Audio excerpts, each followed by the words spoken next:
Hello readers by eyes and by ears, this is Mari-chan and welcome back to my channel. Guess what, you guys? No need to guess because you clicked on this video or the MP3 file or Spotify, whatever. And you know, we're continuing with the reading of The Imperial Uncle by Feng Gua Guo. And we finally have a love interest. I swear to God, if it's not the love interest, I'm going to be so upset. Anyway, today we are moving on to chapter 6. So I hope you all are ready for it because I am. Let's get started. Chapter 6. At the hour of the rat, I saw a firework go up in the southeast of the capital. This was the signal to begin.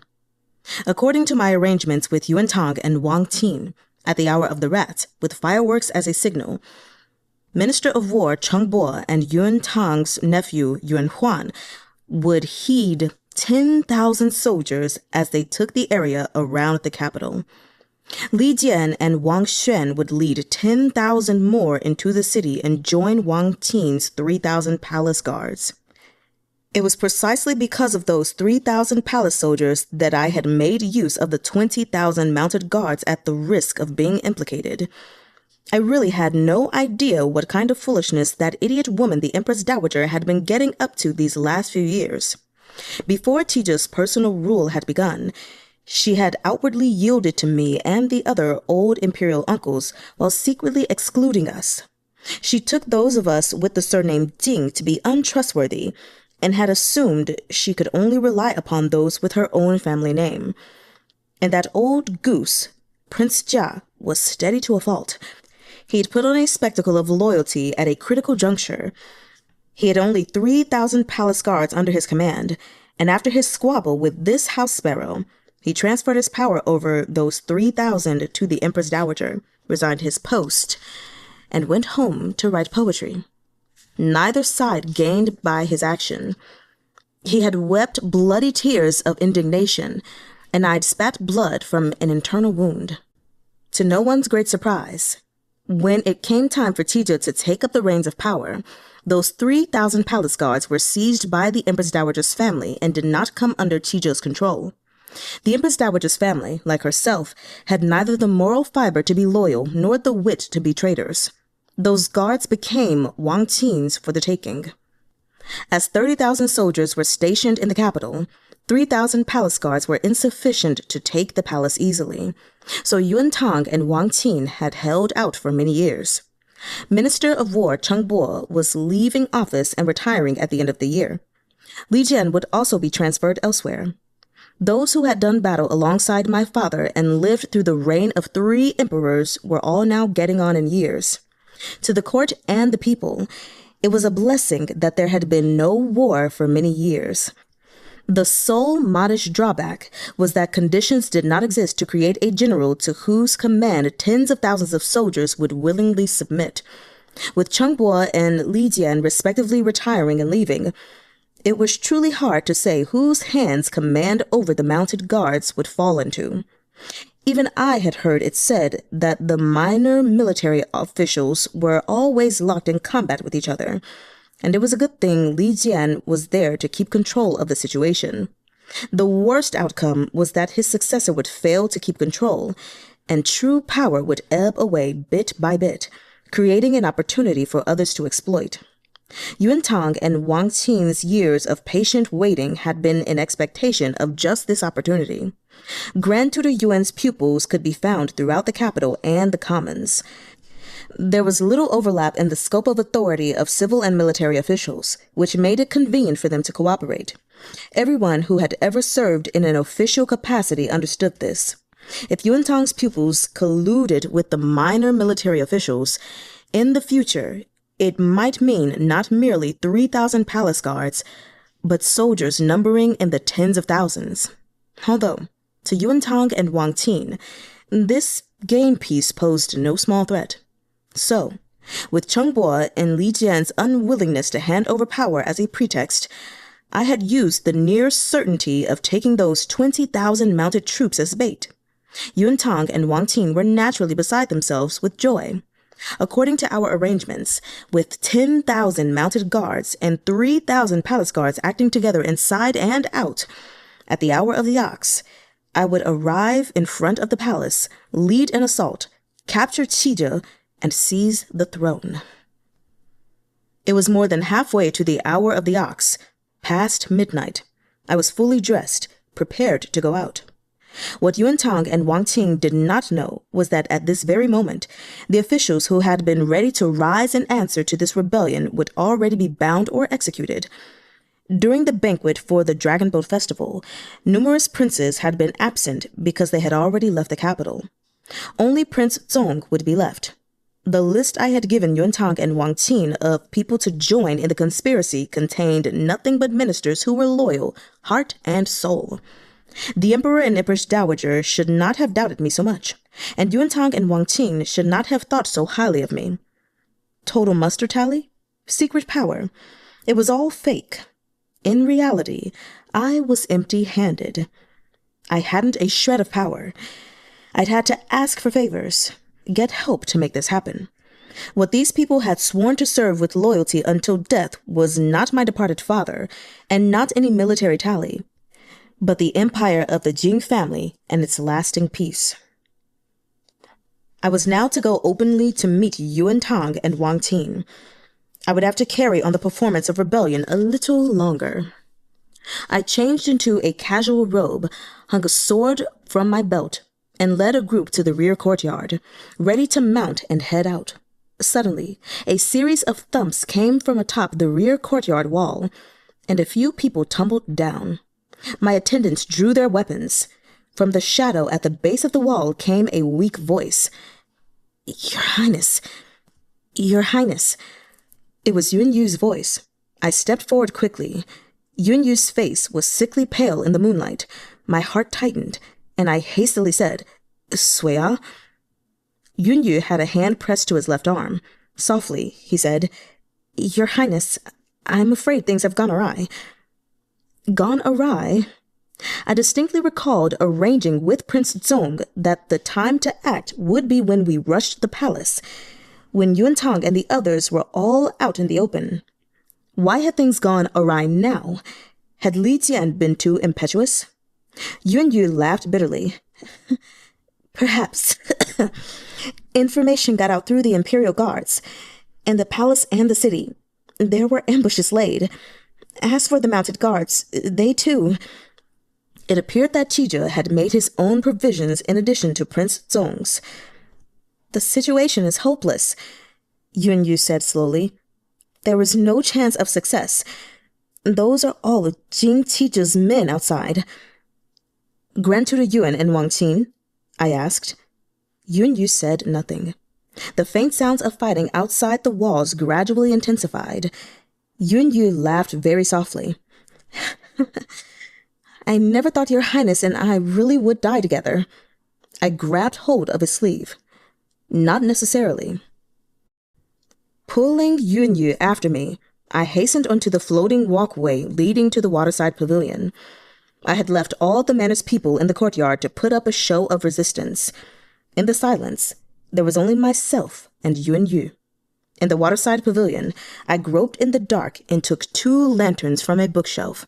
I got out a fire stick and lit one of them, passed it to Yun Yu, then pushed the bookshelf. With a creak, a trap door opened. Holding the lantern, Yun Yu stood at the edge of the trapdoor. "So Your Highness was prepared." "How could I do a risky thing like this without leaving myself an escape?" I said. Carrying the other lantern, I slowly went down a flight of eastern steps into the opening. Yun Yu followed me. I flipped a mechanism on the right-hand wall, closing the trapdoor.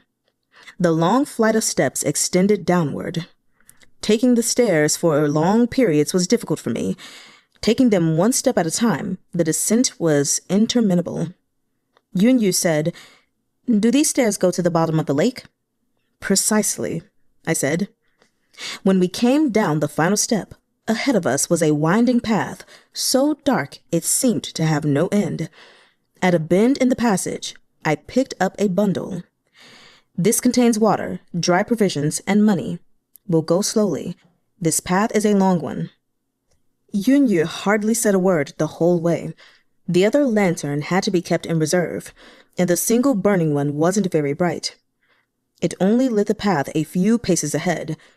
The swaying flame made the shadows sway as well. The sound of our breathing was unusually clear. Yunyu's left arm had been injured and hastily bandaged. Blood was still seeping through the bandages. I didn't know what to say to him. Anything I said would be false. I very much wanted to ask Yunyu why he had come to me. Yuan Tang and Wang Qin must also have left themselves means of escape. Since Yunyu had been able to flee, why would he have come to Huai Manor? Originally, I had planned to use this passage after I had met Yuan Tang and the others and left to Prince Zong the righteous work of eradicating the rebels. I would feign flight, taking Yunyu with me by this path. After walking for some unknown length of time, Yunyu's footsteps faded. I asked if he was tired, and Yunyu nodded. He lowered himself to the ground, supporting himself with his right arm. In the lamplight, he bent his head and closed his eyes. I was concerned that he had other injuries beside the one to his arm. I took his hand and felt his pulse. Yunyu opened his eyes. "Your Highness knows how to take a pulse?" "At least I should be able to tell if it's strong or weak, fast or slow," I said. Yunyu laughed softly and pulled his hand away. I looked for something else to say to him. "I've only taken this path once. It really feels as if it never ends."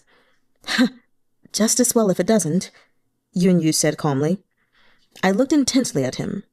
Yunyu turned his eyes to look at me. "Is your Highness afraid that Jing Qizhe's men will find this place and come after us?" He closed his eyes again. He seemed weary. "Just as well if they do."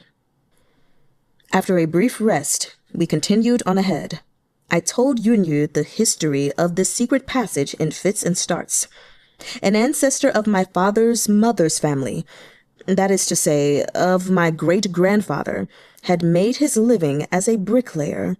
This ancestor had saved enough money that he was able to contribute in a famine year to secure his family rights to a bureaucratic post. Unexpectedly, among his descendants, a scholar did emerge to succeed in the imperial examinations. Gradually, his descendants took on more and more important positions until my great-grandfather's day.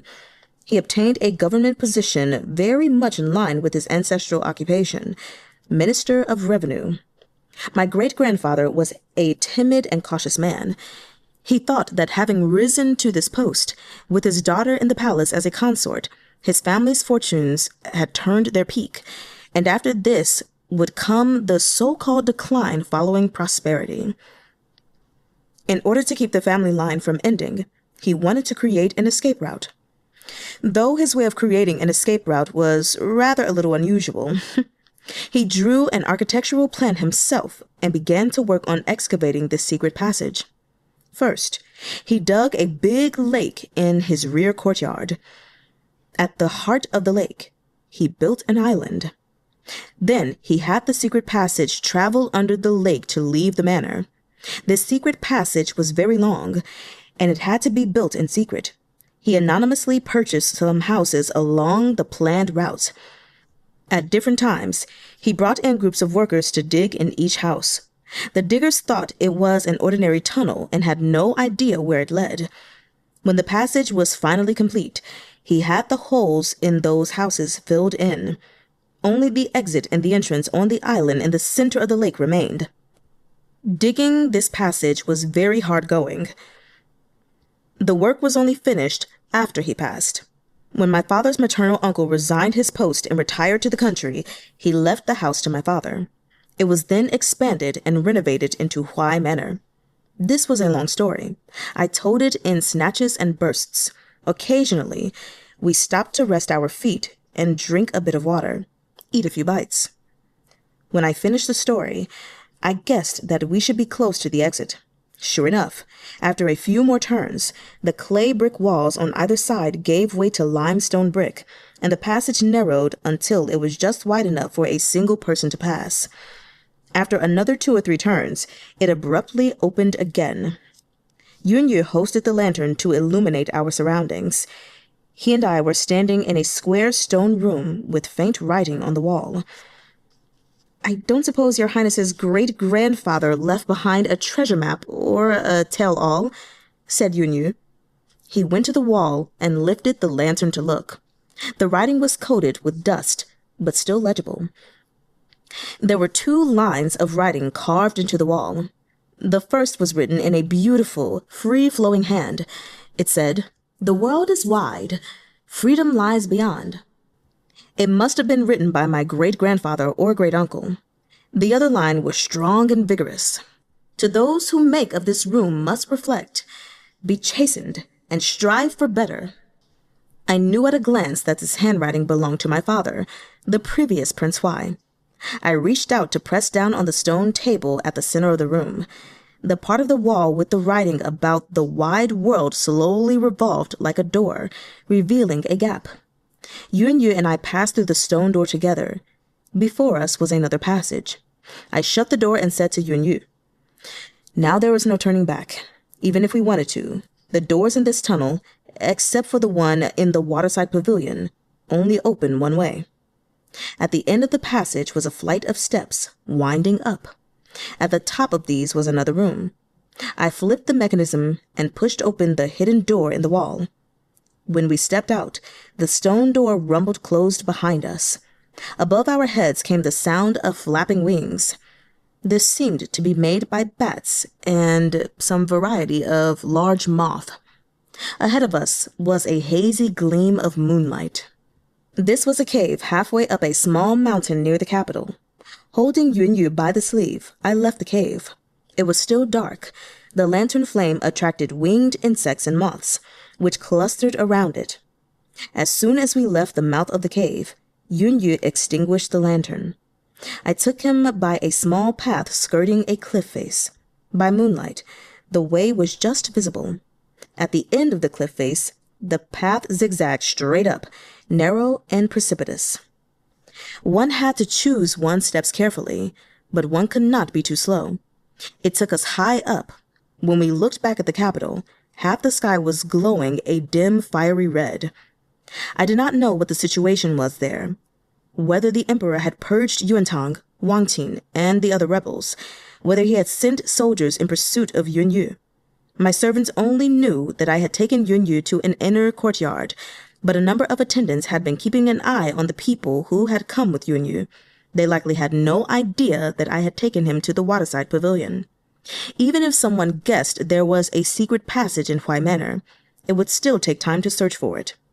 I did not know whether Prince Zong had reported my part in this to Qizhe.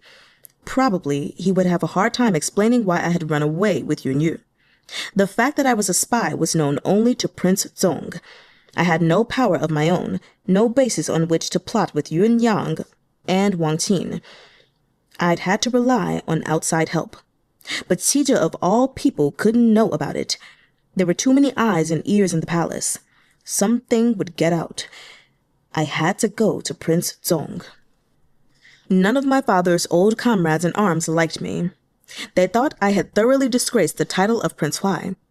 If I said a rebellion was brewing, they wouldn't believe me. But they would accord Prince Zong a certain degree of deference. If Prince Zong investigated the ins and outs of the rebellion, they would believe it. Outwardly, Prince Zong would act, deliberate with the emperor and the honest officials on how to quell the internal strife. But in secret, I would be the one really taking action. In borrowing those 20,000 mounted guards, I had taken a particular risk. Chengbo and Li Jian were both devoted heart and soul to the emperor. No one but Qizhe could mobilize those 20,000 mounted guards. But I needed them to lure out Yuantang and Wang Qin. For lack of other options, I had to say to Prince Zong, "Go report to His Majesty that Prince Huai wants to usurp the throne and intends to take Huai Manor's military tally to Chengbo and Li Jian. And would His Majesty please order Chengbo and Li Jian to play along for the moment?" Originally, I could have demonstrated my innocence by changing sides at the last moment when it came time for the assault on the palace. But now, in order to protect Yunyu, I had to set all that aside for the moment. At the end of the path was a mountaintop. and on the mountaintop was a thatched cottage. I opened the door to the cottage, then felt around and pulled a wooden box out from under the bed facing the door.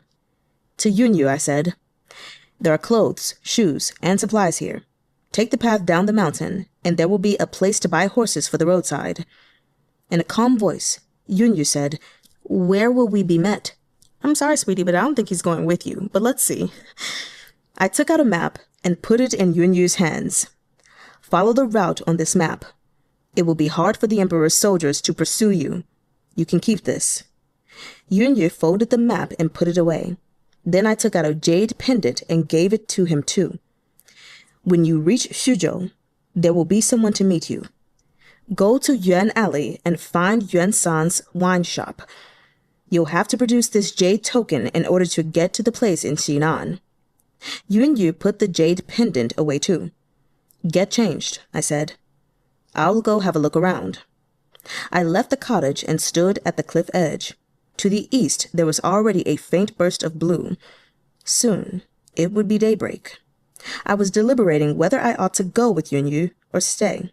Sooner or later, Yunyu had to know that I was a spy. I couldn't bear to think about how he would take it when he found out. I only wished to keep him safe as long as I lived, whether he hated me or wanted to kill me. I had done what I had to as a loyal courtier. The court was Qizhe's, and so was the empire. To the best of my ability, I had done right by Qizhe. Now there was no one in my heart but ShOO-in. I heard footsteps behind me. I looked back. It was Yunyu. He hadn't changed his clothes. He came up beside me. I frowned. "ShOO-in, why are you—" Looking toward the horizon, Yunyu said, "Too bad that this effort fell through at the last moment. I wonder when it will be possible to make another attempt." I laughed bitterly. "I don't suppose it will ever be possible." Yunyu turned to look at me. "Isn't this escape route a secret game piece?" I didn't end up telling him that I had been a spy. I only sighed and said, "I risked everything on this single throw, committed all my people. This escape route was only meant to save my life." You know, I almost feel like Yunyu is just a bit too calm in this scenario. What if it was like, I don't know how to explain it, but what if he was also a spy and he's been planning this whole thing, but like against Jing Wei or Prince Huai? what if the Emperor planted him there? Boy, wouldn't that be something crazy? I would hate that. Let's keep reading. I looked at him with profound intensity. "ShOO-in, would you be willing from here on out to live with me as ordinary commoners, secluded from the world?" Yunyu looked again at the horizon. With a soft sigh, he said, "My thanks to your highness for the favor you have shown me. But I was just about to tell him there was no reason to be so formal, when suddenly Yunyu moved. There was a flash of light in front of my eyes as a sword wrapped in the cool, thin air of dawn came to a halt next to my neck. I froze. Firelight blazed up all around me. Behind the cottage and among the trees, countless torches seemed to light up in an instant, and countless clusters of black figures appeared as if through stagecraft. In the blink of an eye, they had me and Yunyu surrounded. In the wind on the mountaintop, Yunyu's sleeve flew upward as his hand held the sword. The armed soldiers parted, and two people slowly emerged from the crowd. One, dressed in imperial robes, with the imperial crown on his head, was my nephew, Qizhe. The other, wearing a dark blue robe of office, his expression calm, was Liu Tongyi. I heard Liu Tongyi's voice say, "Rebel Prince Jing Wei, there was no escape. Submit and be apprehended." Qizhe looked my way with inexplicable apprehension and concern in his eyes. Could it be that Yunyu had realized I was a spy, and in order to protect me, Qizhe and ran-suh were putting on an act? My hand moved of its own accord. Then I heard Qizhe blurt something out apprehensively. "Ayu, look out!" "Ayu? That's rather intimate, don't you think, Emperor?" "Okay." My vision blurred. Among the crowd, I could not find Prince Zong. Yunyu's smile was very clear in the firelight. Your Highness Prince Huai, will you surrender yourself, or will I use my sword while you pull me over the cliff edge so we can meet our ends together? I had just realized that the place Yunyu and I were standing was extremely close to the edge. If I grabbed hold of him and leapt, we would fall off the cliff together. Qizhe slowly said, Qing Wei-yi, as you are our imperial uncle, if you surrender, we will show mercy and let you live. The silence around us seemed to last a lifetime. I closed my eyes and sighed. Even an insect clings to life. I hope that your majesty can follow through. I opened my eyes and said to Yunyu, Supervisor Yun, it is very dangerous for us to stand so close to the edge. If one of us loses his footing, we'll go plummeting down. My death would be more than merited, but the account does not balance with you added in. Let us back away a little. If His Majesty does not trust me, he can order a soldier to come forward and bind me. Then Supervisor Yun can lower his sword. There was another silence. Then 2 of the soldiers dashed forward and bound me tightly. The sword was finally lowered. I saw Yunyu toss the sword away and turn toward the crowd. Qizhe took a step forward. In the firelight, their eyes met. The expression on Yunyu's face and in his eyes changed. I had never seen him with such an expression. Qizhe took a step forward. Ayu, is your arm wounded?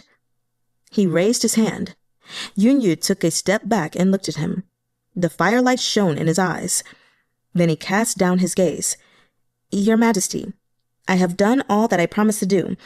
I hope that your Majesty will also remember what you once promised me. Qizhe looked into his eyes. We never go back on our promises. We promised you that we would not kill you and Tang.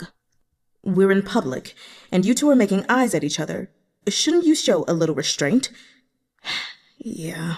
Thank you, Your Majesty, said Yunyu. As the son of a treasonous minister, it would not be appropriate by law for me to be taken to the Ministry of Justice's prison to await trial as well. Qizhe sighed. Why must you always be so... Perhaps it would have been unsuitable for him to finish this lament in front of so many people. He swallowed it, then said, It is through your contribution that the rebel Prince Jing Wei-yi has been apprehended. We have always been fair in meting out reward and punishment. As I said, I was just thinking, oh God. It was Chancellor Liu's stratagem, said Yunyu. I would not dare claim all the credit for myself. The firelight, the soldiers, and myself, all relegated to a secondary position, seemed a little superfluous. Qizhe turned and looked at me. He frowned. Jing Wei-yi, we have never understood why you would rebel. Even if your rebellion succeeded, according to the traditional strictures handed down from our ancestors, you would be unable to occupy the throne with your physical defect. In this world, the victor is king. There were no definite strictures to obey. As for the traditional stricture that one with a physical defect cannot be emperor, if the ancients could decide it, why can it not be changed today? Why can a cripple like me not be emperor? Qizhe raised his eyebrows. You have always thought very highly of yourself, imperial uncle. You are too kind, imperial nephew, I said. There was a fetid chill in the Ministry of Justice's prison. My cell was not an ordinary one. A single door led to a passage with guards stationed down its length and 4 cells opening onto it. I had been taken to the innermost one. The cell was spacious enough, with a brick bed against one wall, which was fully supplied with bedding. There was a wooden table in the middle of the cell, and only a single ventilation hole in the wall. The cell had no window, so no way of telling time. An oil lamp burned, a deep yellow, shedding insufficient light. In a corner was a commode with nothing to screen it from view. There was no way to avoid being observed during urination and bowel movements. I had been stripped of my outer robe and dressed in prisoner's garb. My hands and feet were both fettered. The iron chains were as thick as table legs. The end of the chains from the fetters on my feet was nailed fast to the wall between the end of the bed and the commode. The length of the chain was perfectly calculated, just long enough to let me sleep, use the commode, and eat at the table. Beyond the table, it would not reach. When I spent about half a day in prison and the light coming through the ventilation hole was still bright, I had a visitor. Unexpectedly, it was Chu Xun. I hadn't thought he would come, and even be the first. I was a rebel and newly arrested. What kind of connections had he called in to come see me? So he's clearly not ordinary. I mean, which we know his history, but... Chu Xun stood outside the bars looking at me from a distance. I stood up from the bed and walked a couple of steps forward, dragging my fetters. Ami, what are you doing here? I'm a traitor now. You should go. Chu Xun's expression was unreadable in the dim light. Your Highness, when I look at you now, an expression comes to mind. I stared at him. What? Slowly, Chu Xun said, Heaven's net has wide meshes, but nothing escapes it. Chu Xun said, Your Highness, I have told Chancellor Liu of the location in your bedroom where the secret letters and accounts are hidden, and I have given him the key. I made a mold of it when I was at the manor. Chu Xun said, Prince Huai, did you think I wouldn't guess who it was that forced me to enter Twilight House? Just because I refused to flatter you, with the crook of the finger, you left me no choice but to become a prostitute. I was silent. So this is what Chu Xun had thought all along. Since you guessed, I said, would it not have been faster to kill me in bed? Chu Xun sneered. How could I let you off that easy? I wanted to see you suffer the wrath of heaven. To take your just punishment. I should be dead. I should have died when I went to Twilight House. These last couple of years, I haven't considered myself a human being. I have done inhuman things. At last, I've lived to see this day. I'm sorry, what? Oh my God. Y'all, help us. Help us.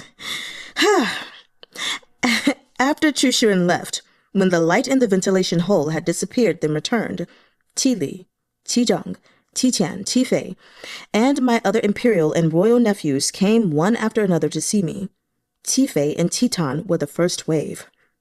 I remembered that over a decade ago, just after my father's death, when I fell off a horse and broke my leg, Qitan and the other children often called out, Lame little imperial uncle! Lame little imperial uncle!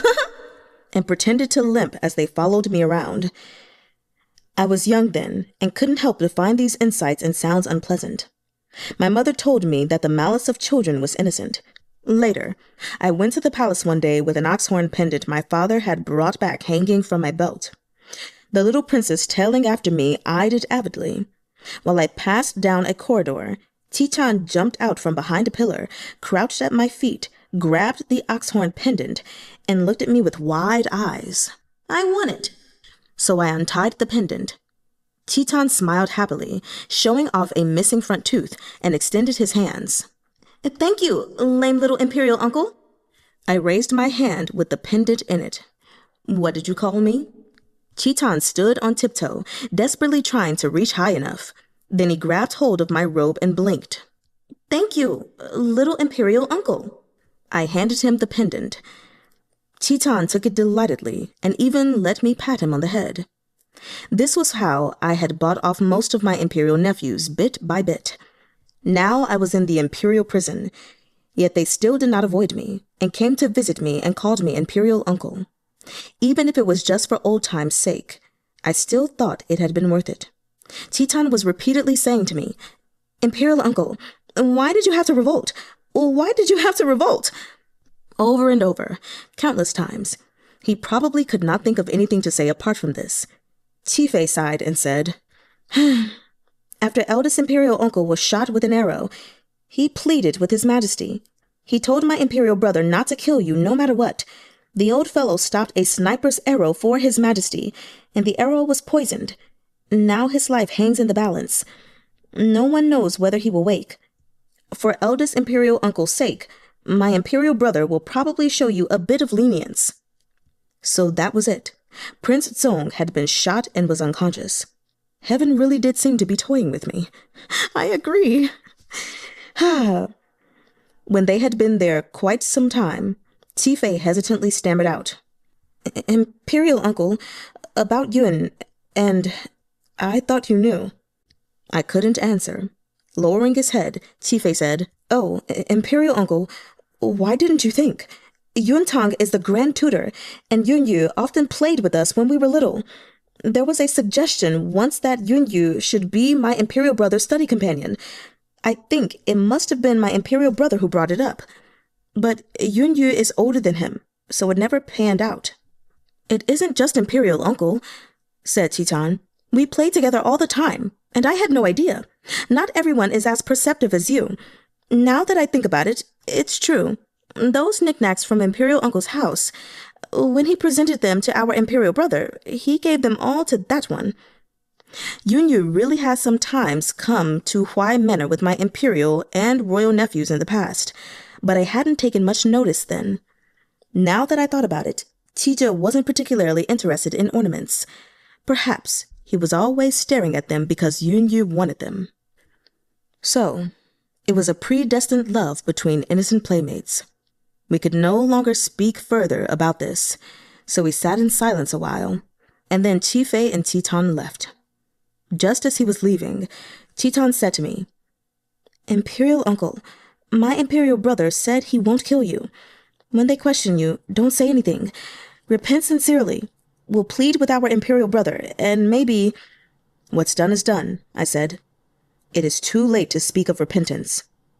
Tifei and Qi-tahn looked at me again, then left, sighing heavily.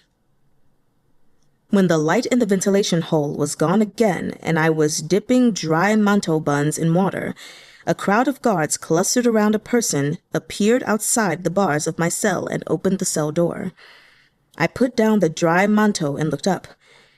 Chancellor Liu. The clerk behind Liu Tongyi held a rectangular lacquer tray with brush, ink, inkstone, and a stack of paper laid out on it. Smiling, I said, Chancellor Liu, you're having me sign my name and make my mark without interrogating me at trial? Liu Tongyi motioned for the clerk to set the lacquer tray on the table. The clerk withdrew from the cell along with his guards. Liu Tongyi sat down at the table across from me. So Chancellor Liu is planning a nocturnal interrogation of the traitor. I put the bowl and plate on the table onto the floor, straightened my clothes, and said with a smile, Go ahead and ask whatever you'd like, Chancellor Liu. Liu Tongyi looked at me in the lamplight. Slowly, he said, I could never understand why your highness would want to rebel. Chancellor Liu, I said, ask whatever you'd like to know directly. There's no need to be too subtle. You have known about my plans for a long time. How could you have failed to guess the reason? He must have worked it out in order to be certain that I would rebel. He could only draw up a plan once he was certain. When Yun Tang and Wang Qin came to me seeking a co-conspirator, when Yun Yu first approached me, Liu Tongyi was not yet Imperial Chancellor. Perhaps it was because of this very stratagem that he had attained his position. Liu Tongyi said, When Wang Qin secretly obtained command over those palace guards, His Majesty became aware of his intent to rebel. Later he found evidence that Yun Tang was also involved and intended to rope in your highness. I was Chamberlain of the Court of Judicial Review at the time and investigated this master at His Majesty's bidding. So you presented this stratagem and arranged this game, planned it for years, with Yun Yu as a game piece. Liu Tongyi looked at me quietly. After a while, he inclined his head slightly. Yes, having a planted agent was my decision. I sighed and said, If I had known of this before, when I longed for you, I ought to have washed my head, cut it off, and presented it to you on a platter. Perhaps you might have spared me a look. It would have saved many people trouble. Liu Tongyi said nothing. Chancellor Liu's investigation into my hobby was very precise. Thank you for arranging to give me Chu Xun. In order to eradicate my cabal, you had Yun Yu feign friendship with me for so many years and sent Chu Xun to Twilight House. In bed and out of bed, I have been well looked after. Finally, Liu Tongyi's expression became troubled. I didn't send Chu Xun to you. Huh. With his affections at Mount Wu engaged, what needs King Xiang and dreams to seek Jiangnan? I said. Thank you for the gift of those words, Chancellor Liu. With his affections at Mount Wu engaged, what needs King Xiang and dreams to seek Jiangnan? When he said those words to me that day in the waterside pavilion, what had Liu Tongyi's intentions been? Footnote number 10. Mount Wu is said to be wreathed in clouds, and Jiangnan is popularly associated with its willows. Yunyu's surname is Yun, cloud, and Liu Tongyi's is Liu, willow. Liu Tongyi didn't say a word. After a long moment, he finally said, I really didn't send Chu Xun to you. Though I am not nice about my tactics, I still would not sink to such a ploy. It is meaningless to quibble about it now. I am a prisoner. The guilty must be punished. There was only one thing I still did not understand. How did His Majesty and Chancellor Liu know about the exit to that secret passage? Liu Tongyi and Yunyu had each gone to the waterside pavilion just once. They could not have known of the secret passage. Liu Tongyi said that the princess had told Empress Dowager about that secret passage long ago, and the Empress Dowager in turn had told the Emperor. Well, darn, I guess the princess really did do what she intended to do. At least it's working out for her thus far. Anyway. So it was while the princess was brooding and having daily clandestine liaisons in the waterside pavilion that she had inadvertently discovered the secret passage. Perhaps the father of the child in the princess's belly had even escaped that way. I sighed. How thorough you are. There really is no escape for me. I picked up my bowl of water from the floor and wet my throat. Didn't you want to know why I wanted to usurp the throne? I recall telling you that in my youth I read books on warcraft, that there were high hopes placed on me. Later, I fell off a horse and broke my leg, leaving it lame, and those hopes vanished. Everyone thought I was a hopeless case. Everyone thought that Jing Weiyi had thoroughly disgraced the title of Prince Huai. So I wanted to do something great so the whole world would know that, even with a physical defect, I could still accomplish a great task. All that had come before stemmed from those vain delusions, the foolish conceits of a cripple. Suddenly, I was a little afraid that Prince Zong would wake. In the present, at least I wasn't a scheming prince who had made an ultimately unsuccessful attempt to usurp the throne. If the truth were revealed, what would I have left? Nothing at all. I would be a clown with nothing to my name. I took the stack of papers and flipped through them. They were filled with criminal charges, one after another, however you looked at it. This was an unpardonable evil. I took up the brush, dipped it in ink, and signed my full name. With my hands manacled, holding the brush was a little awkward. When I had signed, I left my fingerprint as well. Chancellor Liu, I have confessed everything. You can rest easy and go report the success of your mission. Liu Tongyi stood. The clerk entered, took the confession, and lifted the tray. Though standing, Liu Tongyi did not leave. Does Chancellor Liu have something else to ask? I said. Isn't there anything else your Highness would like to say? Asked Liu Tongyi. No, I said. I've said everything I ought to. Liu Tongyi still did not leave. Smiling, I said, Does Chancellor Liu think I am still concealing something?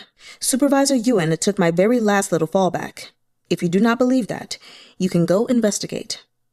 Liu Tongyi said softly, I didn't send Chu Xun to you, and I didn't know that Supervisor Yuan was a planted agent.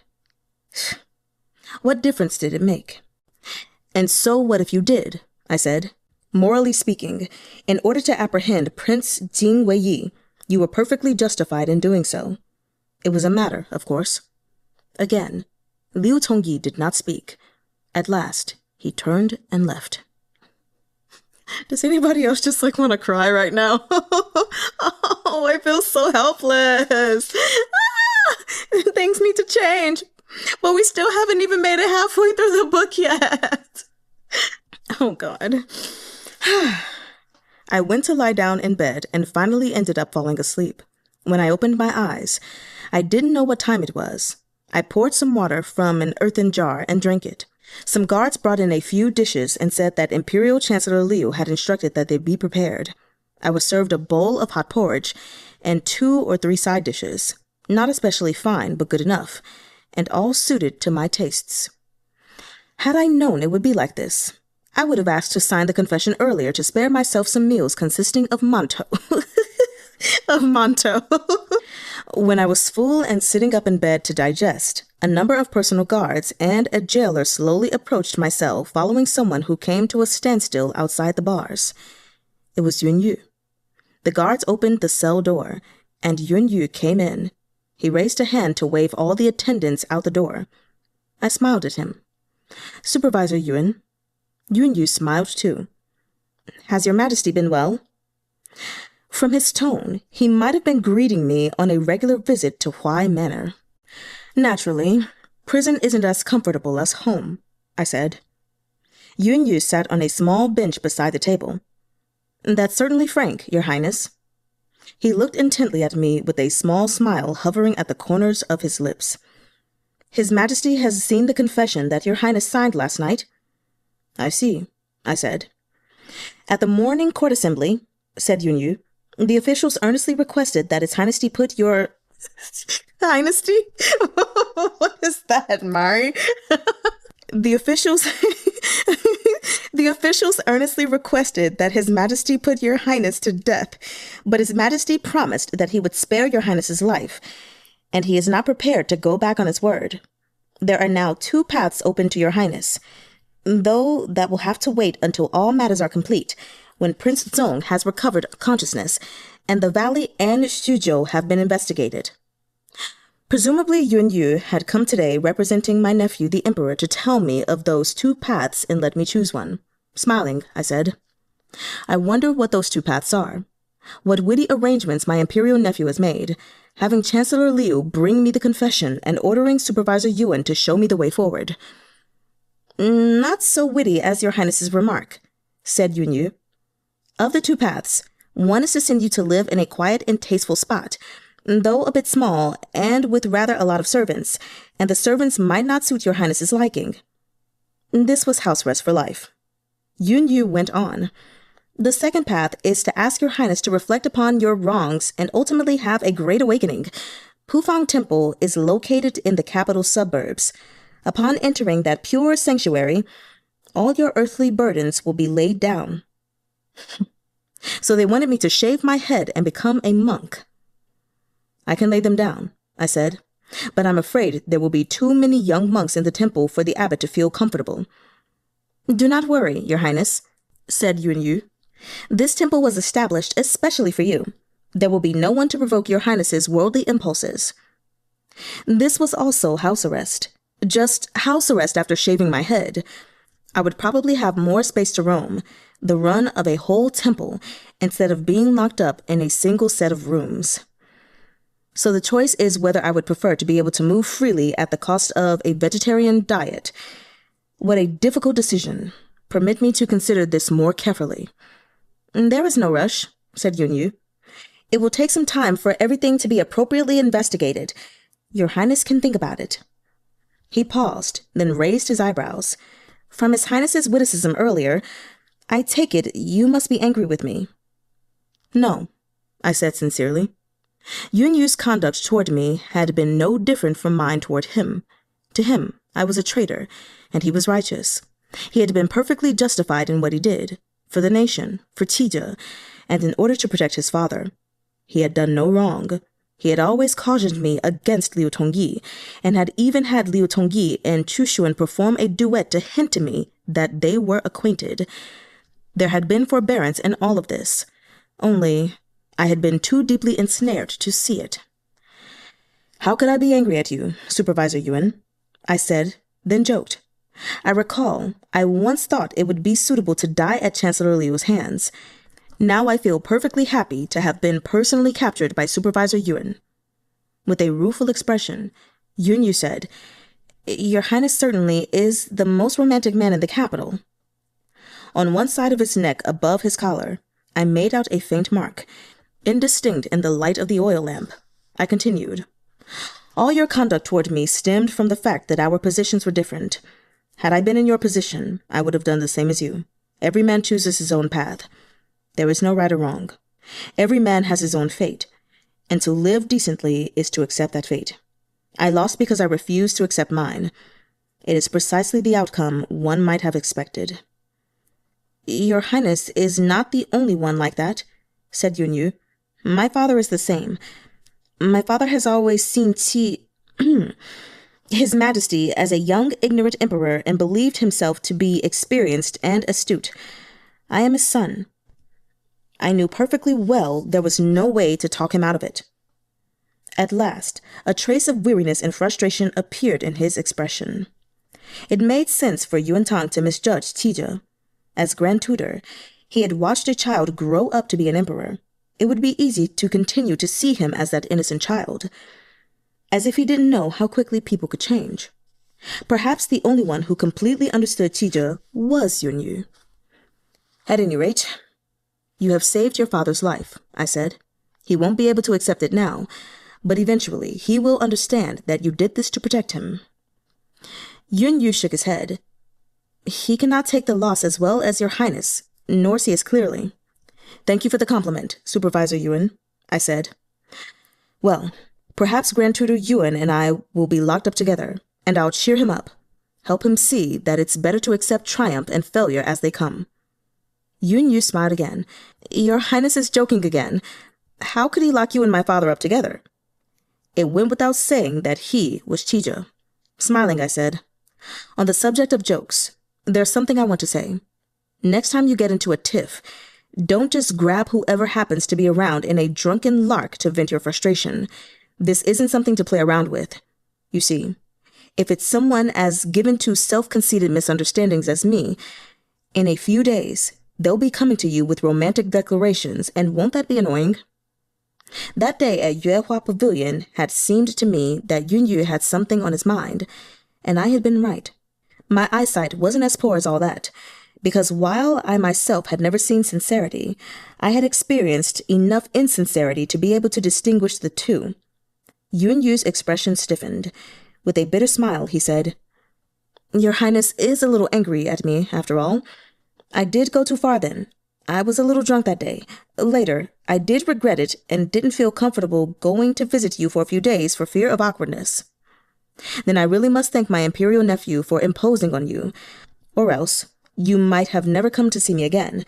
If I were angry at you, I wouldn't be talking like this now. Yunyu now stood in the position of my nephew's wife. As an elder, I had to give him a few words of advice. I paused, then went on. Yet there is some advice I have to give you. Take it as long-windedness on my part. You are a little too fond of getting your own way, too full of barbs right at the outset. It's because you're young. As for my Imperial nephew, he isn't especially good-tempered either. There will unavoidably be conflicts between you. You must know how to compromise. The situation with your father being what it is, in the immediate future, you're sure to have a hard time. Think in the long term. In these matters, there is no road you cannot walk, no river you cannot cross. Yunyu stared at me in silence. Some time passed, and he tipped up the corners of his mouth and sighed. How has this ended up with your Highness giving me advice? It must be because Pufeng Temple really is my fate, I said seriously. Yunyu sat a while longer, then rose. I will bid farewell for now. In a few days, I will come to see your Highness again. I hope your Highness will take good care of yourself. I watched him walk up to the cell door, then spoke again. Sueya. Yunyu turned and raised his eyebrows, looking at me. Is there something else, your Highness? Nothing, I said. Thank you for talking to me. Yunyu smiled and said, If your Highness is willing to see me, I will come again in a few days. I nodded. Very well. After Yunyu left, I sat a while, ate another meal, and went to lie in bed again. When the light in the ventilation hole had gradually dimmed, I stood and called over the guard in the passage. Could you pass on a message for me? I would like to see Imperial Chancellor Liu. The guard looked impatient. Your Highness Prince Huai, do you think your position is the same as it was? Imperial Chancellor Liu is the busiest person at court after His Majesty. Perhaps he is still handling official documents at this time. Do you think the Chancellor will come running just because your Highness gives a shout in prison? It just occurred to me that there was something relating to this uprising that I hadn't told Chancellor Liu. Since he's busy, forget about it. But maybe I won't remember by tomorrow. When he heard this, the guard vanished like the wind. About 1 shortime later, Liu Tongyi arrived. He must have come from home. Instead of his official robes, he wore a jade green gown. I drank a mouthful of water. When I saw him stand at the table, I said, Chancellor Liu, I'm sorry. I don't have anything to say relating to the uprising. There are just some things I'd like to ask for help with. I only said what I did because I was afraid the guard wouldn't agree to report it to you. Liu Tongyi's brow smoothed. No matter, he said. Thank you for today's meals, Chancellor Liu, I said. It ought to have been so all along, said Liu Tongyi. They were being deliberately neglectful before. What did your Highness want? I stood. It's like this. Today, Supervisor Yuan came by and said that His Majesty had made 2 provisional arrangements for me. Chancellor Liu must have known about them as well. These arrangements already show the utmost mercy toward me, but I have spent this half-day pondering, and I think that neither house arrest nor taking orders at Pufang's temple suits me very well. This is why I am asking for your help, Chancellor Liu. I know you are very busy, and I shouldn't trouble you again, but I simply couldn't think of anyone else I could ask. Please say you agree. To let me die. Just kidding, but not really. Liu Tongyi's eyes in the lamplight were still very clear, just like many years before, when I had seen him for the first time in the moonlight. Please go ahead, Your Highness. While I may not be able to help, I will certainly do my best. I can rest easy with that, I said. I stood not far from Liu Tongyi. In the light of the lamp oil, our shadows were heavy. I only want to ask some trifles of you, I said. If Prince Song wakes and His Majesty does not confiscate Huai Manor, give everything that remains in it to Prince Dai if he likes. As for the manor itself, if he would like to sell it off, let him. Besides that, tell him that's all there is. If he spends it all, he won't be able to borrow any more from me. I do not know whether these events will make trouble for ran-suh. When he goes to be married, please congratulate him for me. And that's all there is. I put a hand on the edge of the table and coughed twice. One final word. Supervisor Yuan came today, but I didn't feel like I could say this to his face, nor to Chu Xun. Please pass on a message to them both, Chancellor Liu. Say that they should have more self-respect.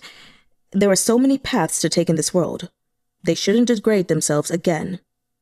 Liu Tongyi looked appalled. He shot forward and caught me by the arms. You... He turned. Guards! Fetch a physician! I grabbed hold of his sleeves. Chancellor Liu, about the conspiracy, I've said all there is to say. There is nothing else. Even in the yellow light of the oil lamp, Liu Tongyi's face managed to look chalky white. Perhaps my vision was starting to go. Please be merciful, Chancellor Liu. Let me go in peace. Call no one. Oh, I want to cry. Also, I just said this. Liu Tongyi was still calling. My ears roared from the sound. More and more of the acid taste in my mouth surged up. I fought to gather strength to say, there's no use calling anyone. I prepared this as a final step. Naturally, there was no cure. Perhaps this did the trick. Liu Tongyi's voice gradually quieted, as did he himself. Though I still had his sleeves caught in my hands, and my arms were still in his grasp, he gradually drew away. My legs went weak, my eyelids heavy. I felt as if I was already lying in bed. The fabric slowly slipped from my fingers as I lost the strength to hold on. I struggled to perceive a last bit of clarity and said, Ran-suh. My arms hurt a little when he was gripping them. Liu Tongyi was still listening to me. At a crucial moment, calling him ran-suh was still effective. I said, "As I am, I can hardly be buried without causing trouble. So let me be burned and scatter the ashes by some mountain or river, and everything will be clean." After delivering this exhaustive speech, I had no more strength to speak. I drifted in a daze. I didn't know whether I had been dreaming before, or whether this was now the dream. As dusting of snow swirled through the air, in Huai Manor's garden, little Yunyu overturned the teacup on the young crown prince's knee and stood there blankly clutching his plum blossoms.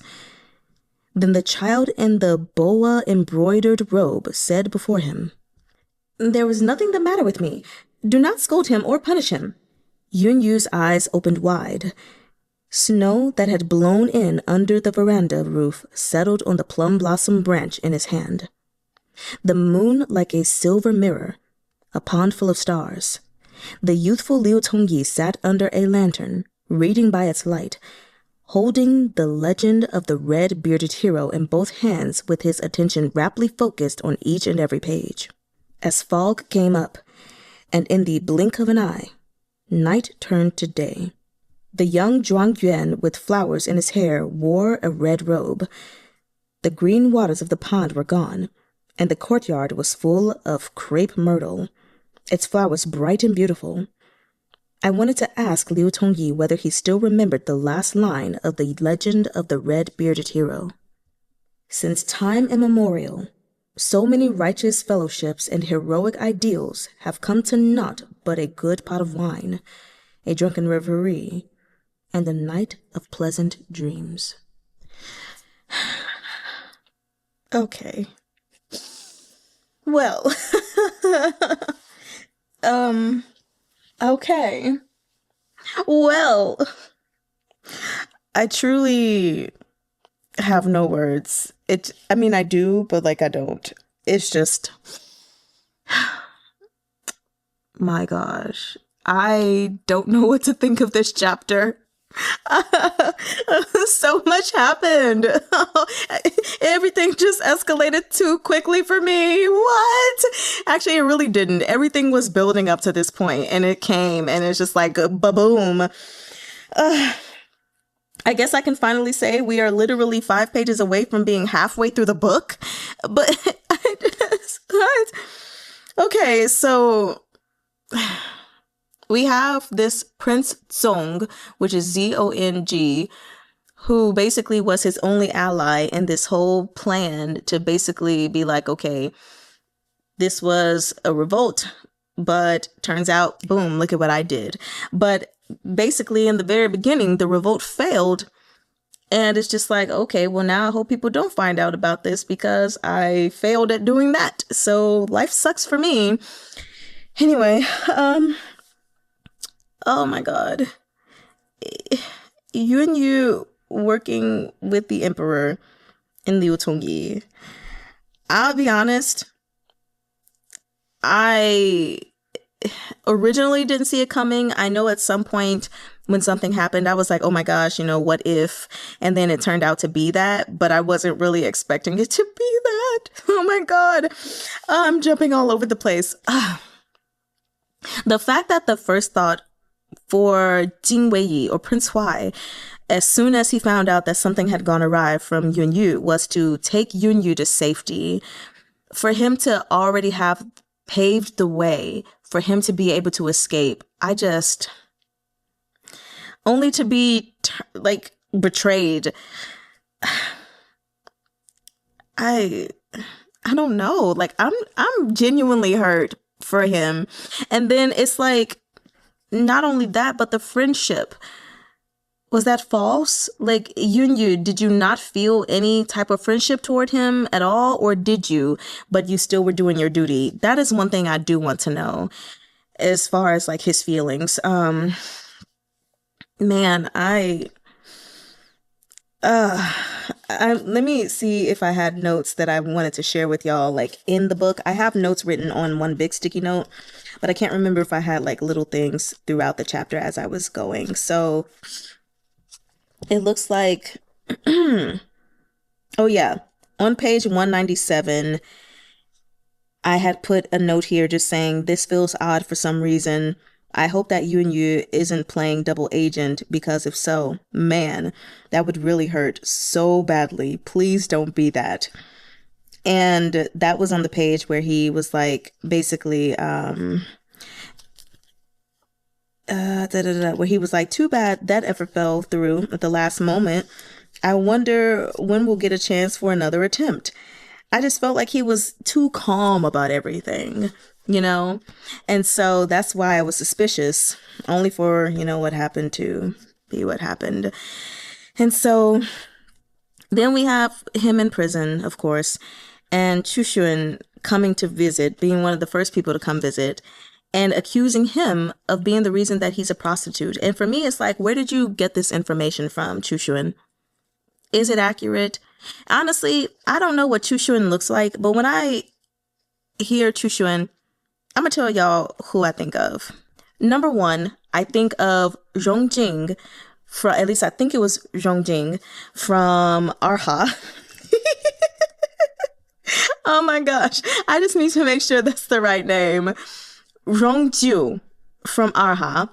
And then from the disabled tyrant's beloved pet fish, I think of Chu Yanyu. I don't know why I'm putting him in that same, I do know because who Rongju is. And, well, Chu Yanyu was not, but because of who he was as well. But it's like, it just... that is who I liken him to, and I don't like him at all. Which brings me to another point, because I'm trying to get it together, y'all. Bringing me to another point of like, this character reminded me of two other characters from two other danmei. One thing I want to say is that the entire time that I've been reading this, I mentioned very early on that our Prince Huai, Jing Wei, our main character, protagonist, whatever, he's been giving me very Shen Yuan vibes with his thoughts and just his approach to everything. And with this part, I was really reminded of the scenes when, spoiler alert, spoiler alert for volume 2.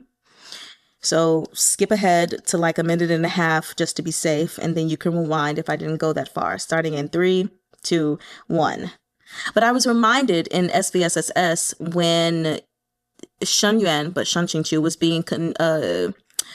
being convicted of doing so many different things, and it was just like piling on after piling on after piling on, and it got to the point where he remained silent because he was like, I can't defend myself. There's literally nothing that I can do that would prove my innocence. And in that moment, I kind of felt it was like that for the Imperial uncle as well. Like, based on everything that he had planned, what could he possibly do to defend his innocence? And oh my God, it just hurts so badly. And even, thinking about Shen Yuan sacrificing himself in volume 2 and ended up dying, I just have the same thoughts and emotions when I was reading this because, well, y'all heard me say, I think I was like, oh my gosh, when he was asking Liu Tongyi for one more thing, I was like, yeah, he just wants to die. That's all that is.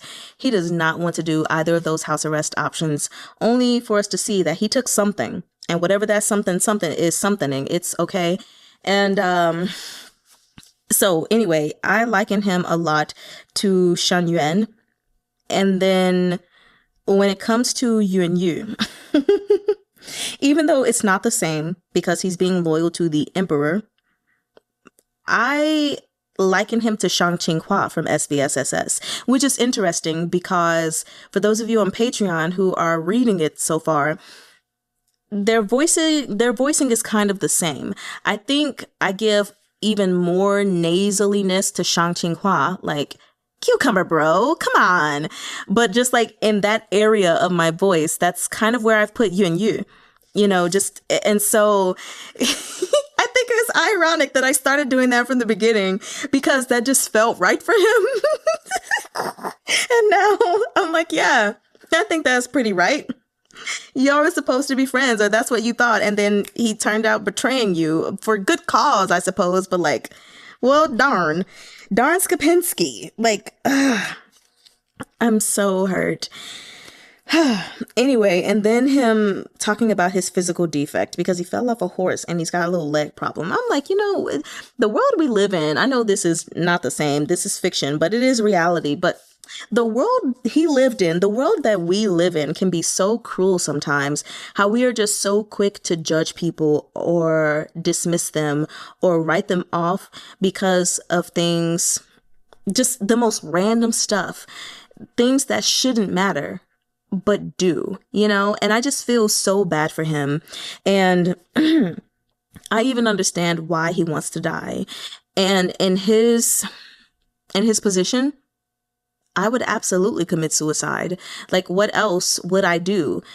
Because his whole life, because of his father's doings, which his father was loyal. That's the freaking crazy part. But it's always the military guys, right? Who the emperors and stuff mistrust so freaking much. But because of the reputation that was put upon his father and for being a secret rebel that he never actually got to be, that was placed on him. And his whole life has been nothing but people believing that he's a tumor, that he's just this treacherous man, that he wants to overthrow the throne, that he's no good, and even hearing the stories about, oh, when he said this, then it would be taken back and twisted in some kind of way. Oh, he said that, then it would be taken back and twisted in some kind of way, to things that he actually did not say. It really does feel like his whole life, the world has been against him. And so I understand perfectly him just being like, I don't want to live in some smaller place where there are a bunch of servants that I don't like, and I'm living under house arrest, and I don't want to go to a temple, have to shave off all my hair, and can't even sleep with nobody, and then I can't even eat meat, and yeah. Just let me kill myself and call it a day. I get it. It just hurts though. Like I genuinely wanted to cry, but I think because I was like, if I just keep reading, it'll be okay, that I was able to get the tears to like go away. But one thing I am happy about is that it wasn't my theory, like this is what I believe, but one of the theories that I threw out there as a possibility, and that was about Liu Tongyi, that turned out to not be correct. I'm going to believe that there isn't something extra, and Liu Tongyi really has been a good person through and through this entire time. He's not like the person I mentioned in my previous video in regards to Arha. I won't say it again, so no one has to skip anything. But so yeah, it's just, he's a good person. And, from the several interactions that he's had with Prince Huai, I don't know if I said it or not at one point, but I definitely had felt like he possibly likes Prince Huai. At least that's what I believed, especially when he received that, stone, that counterfeit stone from him, even though it was supposed to be submitted as evidence, and he smiled. And he just always smiles when certain things are said, or even when, he was like, Prince Huai was like, I'm not going to call you ran-suh anymore, then that he frowned at that. And I do know I said something about that, like he was unhappy probably about that. And so it's just like, maybe that's the true love interest, and that's what we went over, because now we know that you and the emperor bump that. That's the other thing though. That's the other reason I would want to die, because I'm like, dang. So the person that I loved first, and who I had put on a pedestal, and then finally took him off that pedestal and still love him, but was like, you know what? I see this person in front of me who's been there all along, and at least since the relationship started. And this guy, no, I love him, only to find out that no. He's with someone else. It's like, dang. So both the people I love, I can't have? You have got to be kidding me. Man, come on. Come on. Like, I want to keep reading so bad because I just want to know what happens next. And I am going to keep reading. But I mean, like, I wanted to keep reading here so bad. But the next chapter has 40 something pages, while this one had 28 and it already made it to an hour. So if I were to read chapter 7, then this would be like a 3-hour plus video. So that's a bit too long. My emotions are all over the place, you guys. I am distraught. I don't know what to do with myself. The next video is going to be longer, just so you know, because we're going from page 215 to 260, even though 260 is not a full page. Oh, the last thing I wanted to comment on, his nephews. Oh my gosh, his nephews. They warmed my heart so very much. And it was one of those things just because, like, because of the kindness that he has shown them throughout his life, they truly care for him. And I think, you know, they still believe, like, darn, man, you revolted. And even Chee-tahn was like, why'd you have to revolt, man? Like, why? And it's like, okay, we're going to plead on your behalf. Or we're going to, when Prince Song wakes up, he's going to, you know, the emperor is going to hold off things for his sake. And just, you know, they truly care for him. You can see that. And at least that was nice to know. As far as the memory, the flashback, as far as them calling him limp Imperial Uncle, lame Imperial Uncle. Oh my God, kids. Kids. That's all I can say about that. Oh my God. Y'all. All right. That's it. I'm not going to say anything else because I feel like at this point I would just be rambling because I'm just, bruh. Man. I am genuinely upset. How could the whole world be conspiring against this man? And he's gonna end up dying. I mean, he's not, obviously. But, you know, oh, God. Also, I'm sorry I keep laughing like this. It's because I'm getting riled up, and whatever sickness I had, like I said, is still lingering. It was not a regular cold. I don't know what this was. But, like, I keep feeling the need to cough, and so I just mask it a little bit with the laugh. Not that laugh, though. Anyway. Please let me know what y'all are thinking. I need to converse with someone about this. I need to converse with you guys about this. Don't leave me hanging. Please. 我问你，跟我聊天. Chat with me. Okay. I'm done. I'm done with this because I need to go ahead and start reading the next chapter. I've read a lot today. 我爱你们.